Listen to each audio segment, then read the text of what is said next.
The Guardian, a story of unwavering loyalty, the scent of death clung to his matted fur. Each labored step left a crimson trail across the cold pavement, blood mingling from his torn paw, and the object clutched between his jaws. The German shepherd's eyes, amber pools of determination and anguish, never wavered from the distant lights of the building ahead. His ribs protruded beneath his once proud coat, now filthy and tangled with burrs. But it wasn't his physical condition that told the true story of his suffering. It was the shoe. A woman's running shoe dangled from his mouth, once white with blue trim, now stained with rust-colored patches that weren't part of its design. The laces were knotted around his lower jaw in a deliberate pattern that no animal could have created. Someone had secured this message to him, the most desperate kind of communication. Someone who could no longer speak for themselves. Firefighter Eliza Chen had been staring at the same paragraph in her novel for 20 minutes, the words blurring as fatigue settled in her bones. The overnight shift at Fire Station 23 in Pine Haven, a small town nestled against the northern Oregon wilderness, had been mercifully quiet. Her partner, Lieutenant Marco Rivera, was methodically checking equipment in the bay, the soft clink of metal against metal almost lulling her to sleep. That's when they heard it, a scratching at the side door. Faint at first, then more insistent. Probably another raccoon, Marco called out. But something in the rhythm seemed different, more purposeful.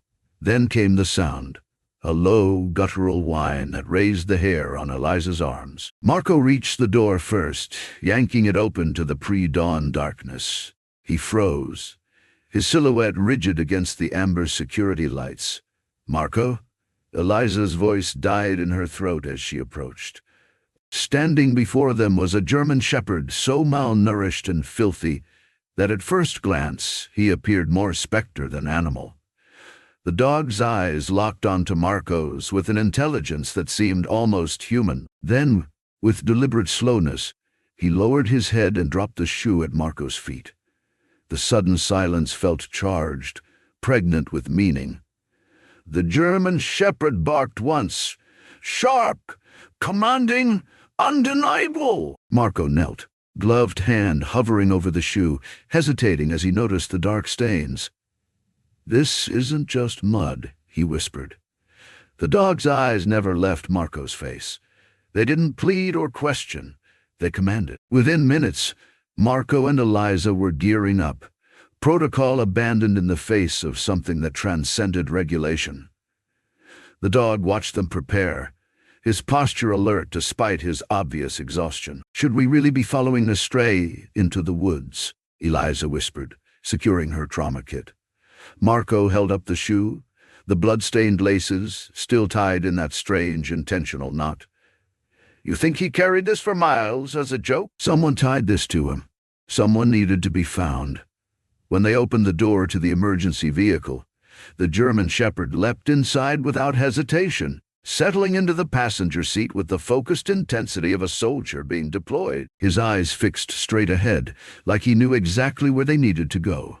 15 minutes later, they reached Blackwood Ridge, the site of the devastating wildfire that had scorched nearly 2,000 acres 8 years ago. What remained was a ghastly monument to destruction. Skeletal trees reaching toward the sky like beseeching hands, undergrowth slowly reclaiming the ash-laden ground.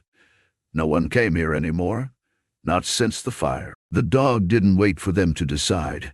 The moment the vehicle stopped, he was out, limping but determined, plunging into the dead forest without looking back. "This is insane," Eliza muttered, adjusting her headlamp. "Following a stray dog into a burn zone before sunrise." Marco checked his radio. "We've got backup on standby, but something tells me we don't have time to wait." The trail was barely visible, just a slight depression in the moss, occasional broken twigs, and intermittent drops of dried blood. The dog moved with singular purpose, navigating the ghostly landscape without hesitation, as if retracing steps etched into his memory. Nearly a mile in, Eliza spotted it, A scrap of fabric caught on a branch. She lifted it carefully with her gloved hand. Women's cardigan, size small. Recent, she said, examining the fabric's relatively clean condition compared to its surroundings. She looked up at Marco, both of them processing the implication. Someone's been out here, recently. The dog had stopped 30 feet ahead, ears pricked forward, body tense. He turned to them, eyes reflecting their headlamps, before continuing with increased urgency. The sun was beginning to rise, casting long amber fingers through the twisted trunks, when the dog suddenly halted. Before them lay a small clearing, where leaves and debris had been gathered into an unnatural mound. The dog stepped forward, pawed gently at the edge of the pile, then looked back at them expectantly. Marco moved first, crouching to brush away the top layer of leaves. His breath caught audibly. A hand, pale, dirt-streaked, but unmistakably human, emerged from the makeshift cover. And it was moving. Female, early 20s. Eliza reported into her radio as she dropped to her knees. Visible head trauma, signs of exposure, still alive. Need immediate medical evacuation. Marco cleared more debris while Eliza assessed the woman's condition. Her face was bruised, hair matted with blood, lips cracked from dehydration. Her eyelids fluttered, revealing disoriented blue eyes. "Help," she whispered, her voice barely audible. The dog circled anxiously, then settled beside the woman, pressing his body against her as if trying to transfer what little warmth he possessed. His eyes, which had been so fierce and determined during their journey, now softened with what could only be described as relief. The medevac arrived with surprising speed. As they loaded the woman onto the stretcher, she clutched weakly at Eliza's sleeve, pulling her close. "There's another," she gasped, eyes wild with urgency. Deeper in, a girl. Before Eliza could question her further, the paramedics whisked her away. The German shepherd watched the helicopter rise, tracking its path until it disappeared. Then, without prompting, he turned and began limping back into the woods. Marco and Eliza exchanged glances. "Another victim," Marco said quietly. "And our furry friend seems to know exactly where to find them." Eliza replied, already following the dog's retreating form. The deeper they ventured, the more oppressive the silence became. No birdsong, no rustling undergrowth, just the muffled crunch of their boots and the soft padding of the dog's paws ahead of them. "Radio's dead," Marco reported, frowning at the static. "We're on our own out here." Eliza studied the German shepherd, still moving with that relentless determination despite his obvious pain. "Not quite alone," she said. The dog led them through increasingly difficult terrain, up steep ravines, through dense thickets that seemed untouched by human hands for years. At one point, he paused, sniffing the air methodically before making a sharp turn eastward. After another 40 minutes of silent trekking, they crested a small ridge and saw it, a dilapidated cabin, half hidden among the twisted trees. Its weathered boards leaned precariously, the roof partially collapsed on one side. There were no windows, only dark, gaping holes like empty eye sockets. But it was the door that drew their attention, covered in fresh scratch marks, deep and frantic, as if something had desperately tried to get in or out. The dog didn't growl or bark. He simply sat before the door and released a soft whimper that seemed to contain all the sorrow of the world. "That's not fear," Marco whispered. "That's grief." Eliza approached the door cautiously, hand resting on her utility knife. "Should we wait for backup?" Marco shook his head.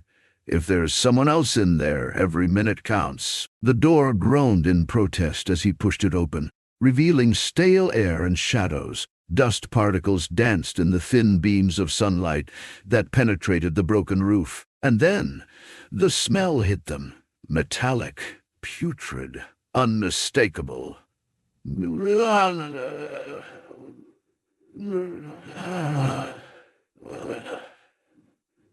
Now, inside, the space was nearly empty. A metal chair bolted to the floor, restraints hanging loosely from its arms, a filthy bucket in one corner, and dark stains on the wooden planks that didn't need explanation. But it was the object in the center of the floor that made Eliza's heart stutter. A child's sneaker, small and pink with cartoon characters across the side, streaked with dirt and something darker. The dog approached it slowly, nudged it with his nose, then looked up at them with eyes that seemed to carry the weight of human understanding.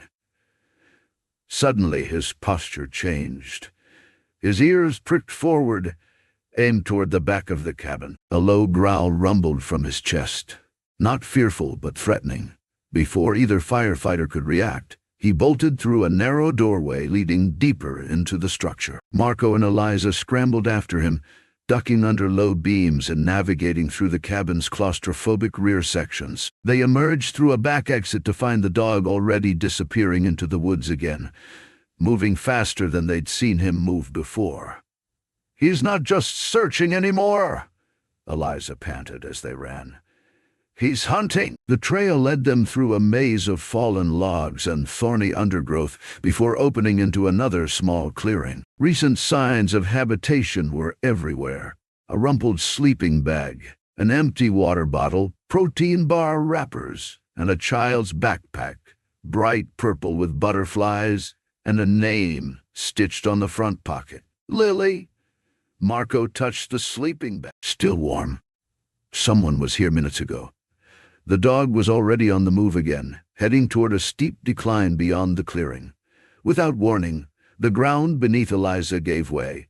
She slid down the muddy embankment, arms flailing for purchase. Just as panic set in, she felt something grab her jacket. The German shepherd, his teeth clenched firmly in the fabric, anchoring her long enough to regain her footing. When she reached stable ground, she stared at the dog in disbelief. "You're not just smart," she said softly. "You're heroic." At the bottom of the ravine, the forest opened into another clearing, this one darker, hemmed in by towering pines. In its center stood a massive oak, and tied to its trunk was a small figure.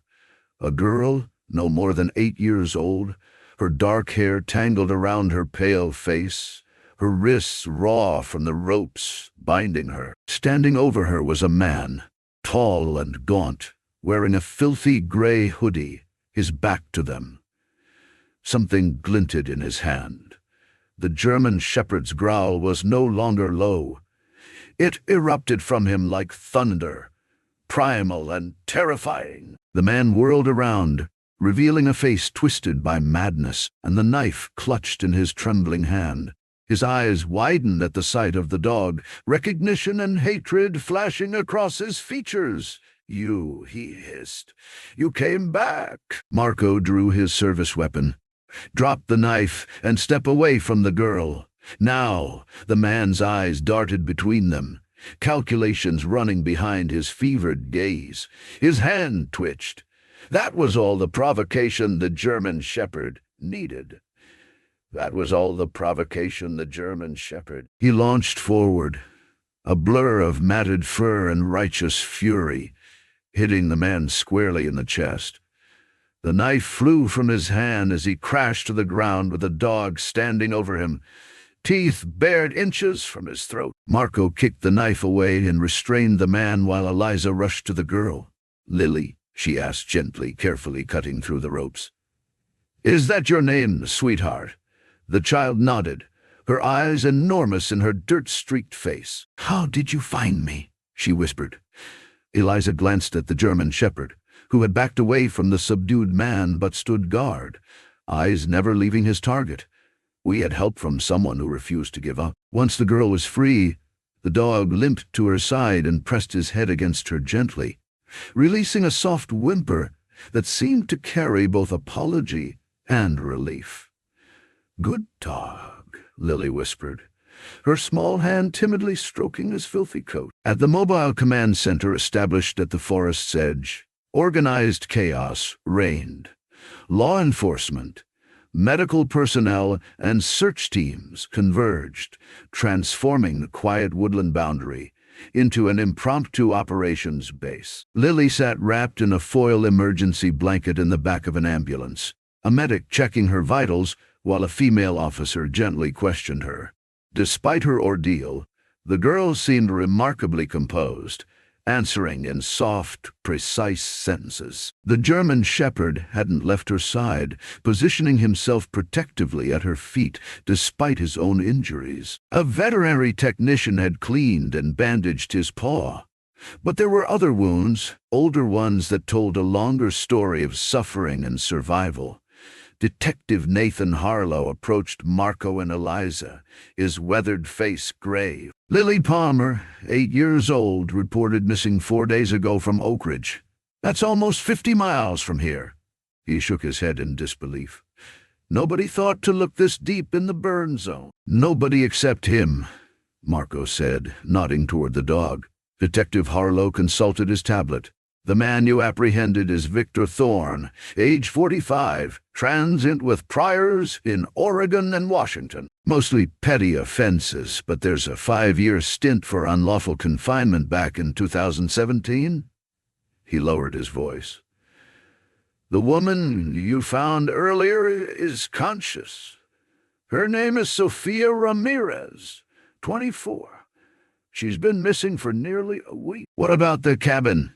Eliza asked. Crime scene unit is processing it now. Initial search found some disturbing items, restraints, preserved food stores, maps of the area. He hesitated. And a dog collar buried under the floorboards. Tag says Scout. Marco looked at the German shepherd, understanding dawning. The dog has a name, he said quietly, and a history with Thorne. Later that day, at Pinehaven Memorial Hospital, Sofia Ramirez lay propped against pillows, an IV delivering fluids to her dehydrated body. Despite her ordeal, her eyes were alert, focused intensely on Marco and Eliza as they entered her room. The dog, she said immediately. Is he okay? Eliza nodded. He's being treated at the station. Our vet says he's malnourished and has some injuries, but he's stable. Relief washed over Sophia's face. He saved my life. And Lily's. She closed her eyes briefly, gathering strength. His name is Scout. He belonged to Victor. Can you tell us what happened? Marco asked gently. Sophia's gaze drifted to the window. I was jogging on the trail near Evergreen Park, the one that borders the burn zone. Victor came out of nowhere. Her voice trembled. He knocked me out. When I woke up, I was in that place. He kept talking about someone named Sophia who betrayed him, who needed to be punished. That's your name, Eliza said, confused. Sophia shook her head. No, it was someone else, someone from before. He kept confusing us, like he couldn't tell the difference sometimes. She twisted the hospital blanket between her fingers. Scout was there the first day. He tried to help me, brought me water, tried to chew through the ropes. Victor went crazy when he saw that. He beat Scout badly. The next morning, Scout was gone. I thought Victor had killed him. Marco leaned forward, and then what happened? About 4 days in, he brought Lily. She swallowed hard. Said he needed a family, that we would be together in the forest where no one would find us. Her eyes welled with tears. Yesterday, I managed to get loose when he was sleeping. I ran, but I was so weak. I collapsed in the woods. The last thing I remember before you found me was trying to cover myself with leaves to stay warm. And you never expected Scout to come back, Eliza said. Sophia shook her head. Never. How could he? He was hurt, alone in those woods. A tear slipped down her cheek. But he didn't just come back. He brought help. Back at the precinct, Detective Harlow pieced together the puzzle with grim efficiency. Victor Thorne acquired Scout 5 years ago from a working dog washout program. Scout failed his canine certification for being too gentle, if you can believe it. He spread photographs across the table. About 6 months later, Thorne's girlfriend, Sofia Ramirez, the original Sofia, disappeared. Neighbors reported a domestic disturbance, but when officers arrived, they found only blood trails leading into the woods behind Thorne's property. "The same woods where we found our Sophia and Lily," Marco observed. Harlow nodded. There was a search, but nothing was found. Thorne claimed Sophia had attacked him and fled. With no body and insufficient evidence, the case went cold. He pushed forward another document. Scout disappeared the same night. Animal Control reported him escaping from their facility after being picked up near Thorne's property with injuries consistent with abuse. Eliza's eyes widened in realization. He wasn't just wandering all these years. He was waiting, watching. And when another woman disappeared, another Sophia, he recognized the pattern, Marco added. He knew exactly where Thorne would take her. "So he brought us the shoe," Eliza whispered. "The only evidence he could carry." Detective Harlow shook his head in amazement. 5 years, living wild, surviving somehow, never straying far from where it happened. "Because he couldn't save the first Sophia," Marco said quietly. "And he wasn't going to fail again." The next morning, cadaver dogs and forensic teams returned to the woods. Their search was methodical, guided by topographical maps and Scout's behavior patterns over the previous day. Near the base of the ravine where Lily had been found, less than 50 feet from the oak tree, they discovered the remains of the original Sofia Ramirez, buried in a shallow grave marked only by a cairn of small stones. DNA would later confirm her identity, along with dog hairs embedded in the remnants of her clothing.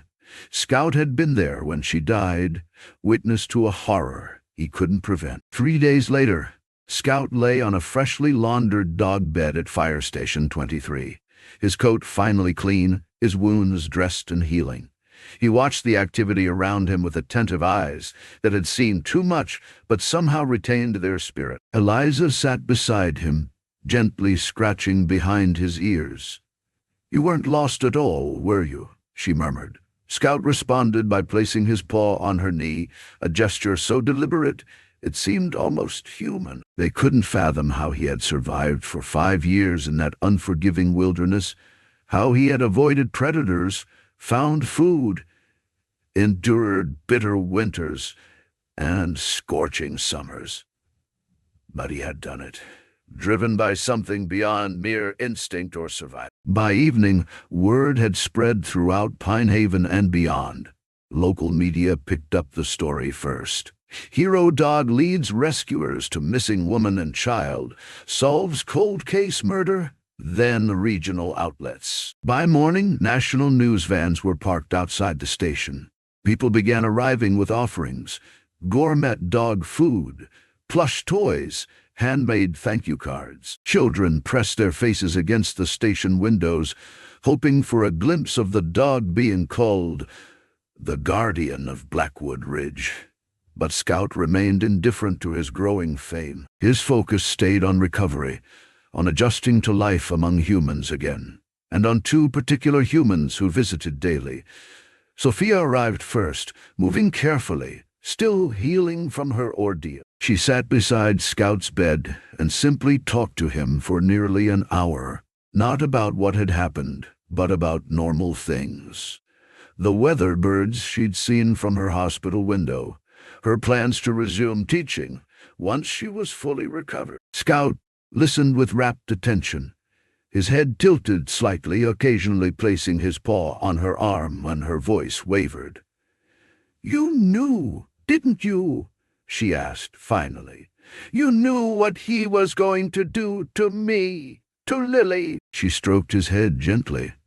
"How do you thank someone for saving your life when they can't understand the words?"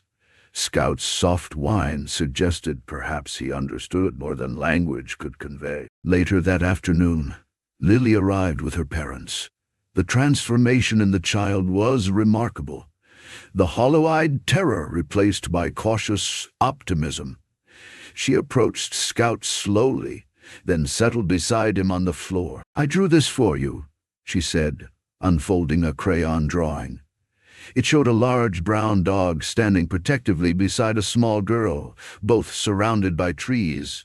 Above them, written in careful block letters, "My hero, Scout." Scout studied the drawing, then gently licked Lily's hand once, a gesture so tender that her mother turned away, wiping tears.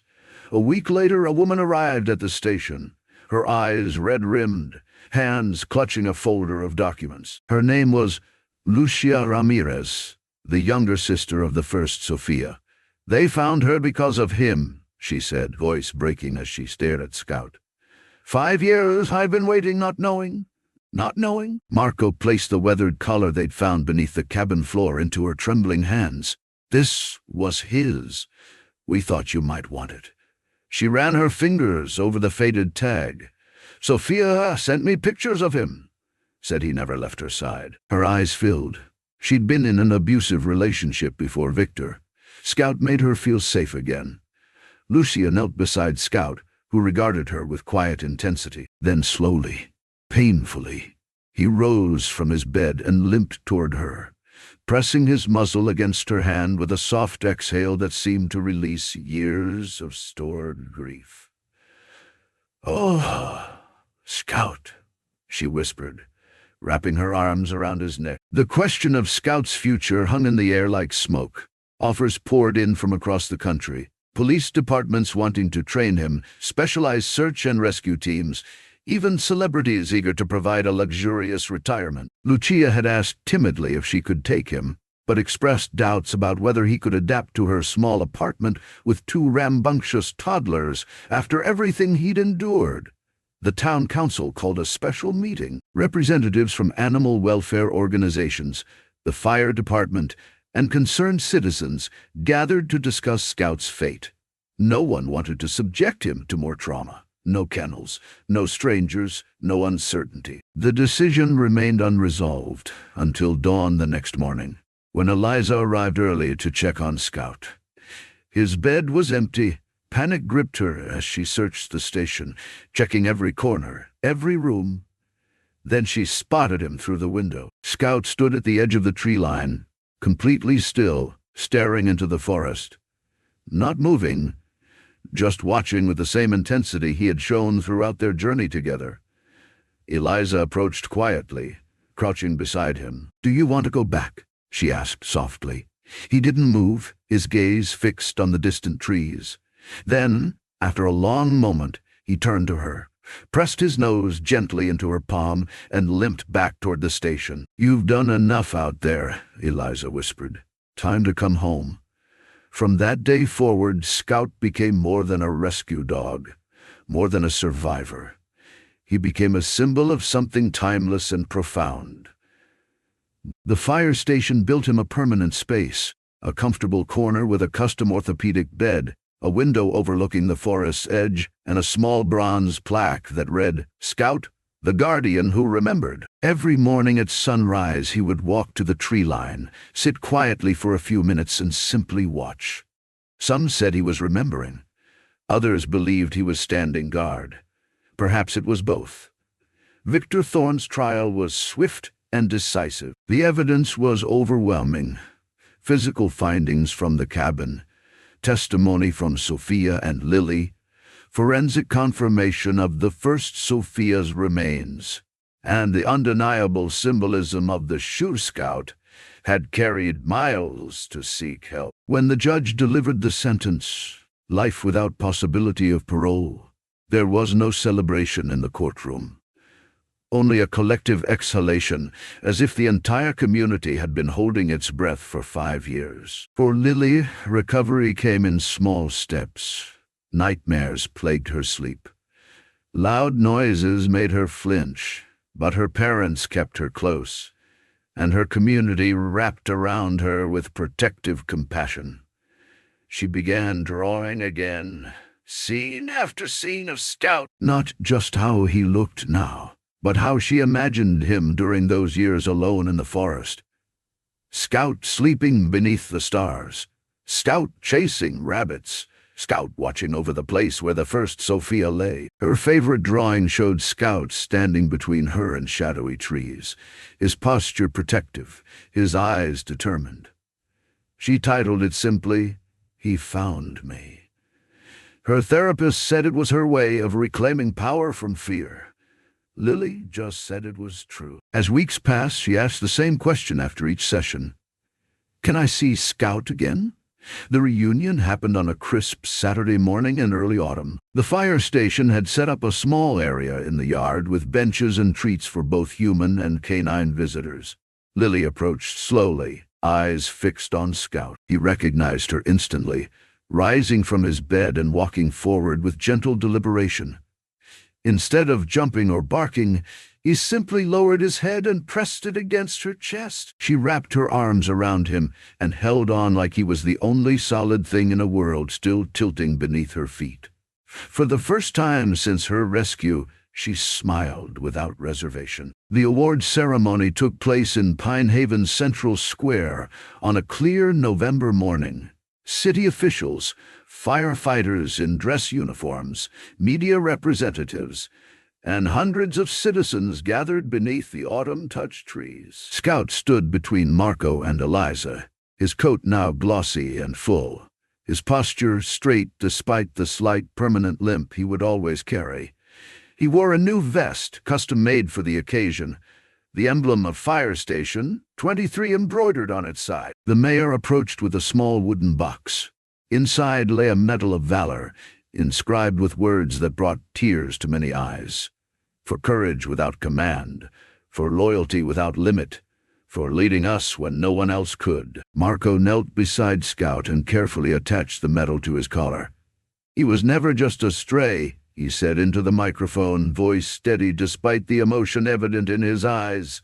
"He was waiting for us to listen." The crowd fell silent, not the awkward silence of uncertainty, but the reverent hush of collective acknowledgement. That evening, after the crowds dispersed and the cameras departed, Eliza found Scout lying beside the fire truck, head on his paws, watching the shadows lengthen across the station floor. She sat beside him, unfolding a letter that had arrived that morning. "It's from Lily," she said softly. She writes, "Dear Scout, thank you for being brave when I couldn't be.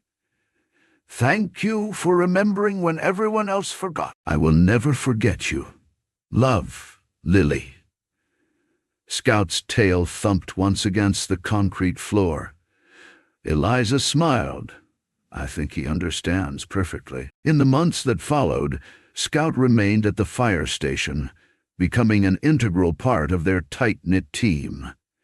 Not as a working dog, but as a living reminder of what dedication truly meant. Children visited on weekends, bearing drawings and stories. Veterans suffering from PTSD found comfort in his calm presence. Survivors of trauma spoke to him of things they couldn't tell their therapists, somehow sensing that he understood suffering in ways humans never could. And every morning just before sunrise, Scout would perform his ritual, walking to the edge of the forest, sitting quietly, watching. No one interrupted this private moment, understanding instinctively that it was sacred. Perhaps he saw the shadow of the first Sophia among the trees. Perhaps he was remembering his long vigil. Or perhaps he was simply acknowledging that part of him would always belong to that wild place where he had waited with such steadfast patience. Whatever he saw, he never lingered long, just enough to remember. Then he would turn back toward the station, head held high, eyes clear and present. Because some heroes don't wear badges. They don't carry weapons. They don't speak in words. But they remember. They wait. They protect. And when the moment comes, they lead us through our darkest forests toward the light. Scout did. And in doing so, he reminded everyone that sometimes the distance between animal and angel is measured not in wings, but in the capacity for unshakable loyalty. The video of Scout receiving his medal reached millions within days. It spread across social media platforms with the simple caption, "He wasn't a stray, he was waiting." There was no dramatic music, no flashy editing, just the unfiltered moment when the medal was attached to his collar and the way Scout blinked slowly, accepting the weight of honor with the same quiet dignity with which he had carried his burden for 5 years. The online response was immediate and profound. The hashtag #ScoutTheGuardian trended globally. Veterans groups shared his story, calling him one of our own. Parents wrote messages saying they'd shared Scout's story with their children at bedtime. A mother in Michigan sent a letter describing how her son, previously terrified of dogs, now asked if they could adopt one like Scout. A class of 3rd graders in Japan mailed a collection of origami dogs with Scout written carefully on each one. But the most meaningful response came from those working in trauma recovery. Therapists reported clients drawing strength from Scout's example of endurance. Survivors spoke of finding comfort in the knowledge that loyalty could transcend time and suffering. In Pine Haven itself, something fundamental shifted. People walked their dogs more often. They left water bowls outside shops. A small wooden collection box appeared beside the fire station door with a hand-painted sign, "For Scouts' Friends, donations that would help other abandoned animals." Local schools created an annual tradition, Guardian Day, when children learned about animal empathy, rescue training, and the unbreakable bonds between humans and animals. Scout himself remained humble. He never sought attention, never responded to cameras or applause. He simply watched, listened, protected, especially two humans who would forever carry pieces of his extraordinary journey. Sophia visited weekly, sometimes bringing books to read aloud while Scout listened attentively. As her own healing progressed, she began volunteering at the local animal shelter, helping other traumatized animals find their way back to trust. "Scout taught me that survival isn't just about breathing," she told a local reporter. "It's about remembering what matters most, even when the world has forgotten you." Lily's visits continued as well. She was healing more visibly now, her laughter returning, her nightmares less frequent.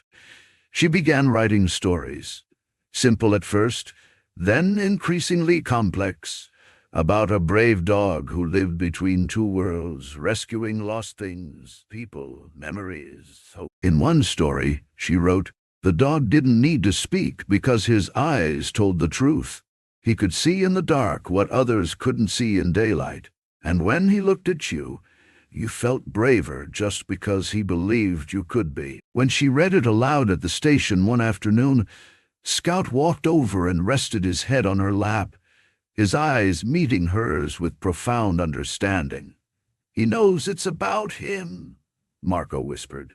Lily smiled. "Everything brave is." One crisp morning in early spring, an unexpected visitor arrived at the station. An older man with weathered hands and tired eyes, wearing a jacket with a faded animal shelter logo. He introduced himself as Douglas, a former animal control officer who had been on duty the night Scout escaped from the shelter 5 years earlier. "I chased him for blocks," Douglas said, his voice rough with emotion. "I thought he was just running from fear. I had no idea." He shook his head. "I've thought about him often over the years, wondering if he's survived. I never imagined he was on a mission." Marco nodded in understanding. "None of us did." "Listen!" Douglas knelt before Scout, who regarded him without fear or resentment. "I didn't think an animal could carry purpose for so long," he said softly. "That kind of devotion, that kind of memory." Eliza smiled gently. "We all underestimated him, but I think he forgives us for that." Douglas wiped his eyes. "I think he forgives all of us for not seeing." That evening, as twilight painted the sky in watercolor hues, Eliza sat outside with Scout. The air was cool but not cold, fragrant with pine and new growth. She sipped tea while Scout lay beside her, his breathing steady, his gaze fixed on the distant tree line. "You did something extraordinary," she said quietly. You remembered when everyone else forgot. You didn't give up when anyone else would have. Scout didn't respond except to sigh deeply and rest his head against her leg. Sometimes the stories that change us most profoundly are the ones told without words. Scout's journey wasn't just about rescue. It was about remembrance, about turning pain into purpose, about leading people not just through a physical wilderness, but out of the darkness of forgetting. As months passed, Scout slowed slightly. His steps became more measured, his naps longer, his eyes softer, but his presence remained undimmed. He still greeted each firefighter at shift change, still supervised station activities with dignified interest, still accompanied Eliza on her morning runs, albeit at a gentler pace, and still sat by the tree line each dawn, gazing into the forest with quiet contemplation. One morning, Eliza found a small envelope tucked beneath Scout's water dish. Inside was a crayon drawing of Scout and Lily standing beneath a bright yellow sun, with carefully printed words, "Even when you're not here, I'll remember. Just like you did."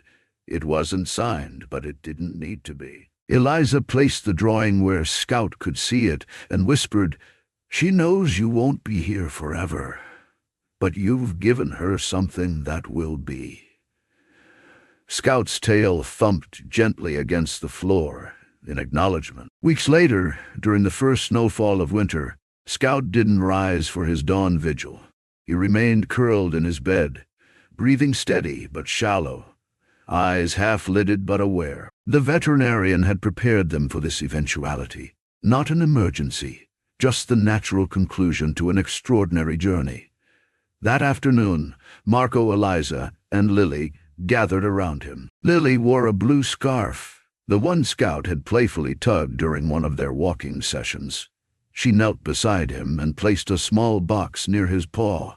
"It's for you," she said softly. Inside lay her original drawing from the hospital, the one titled "My Hero Scout," carefully preserved and framed. Scout blinked slowly.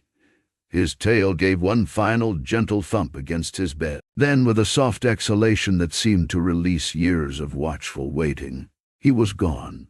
The community mourned collectively. They placed candles outside the station, left dog treats and handwritten notes, tied ribbons around trees at the forest's edge.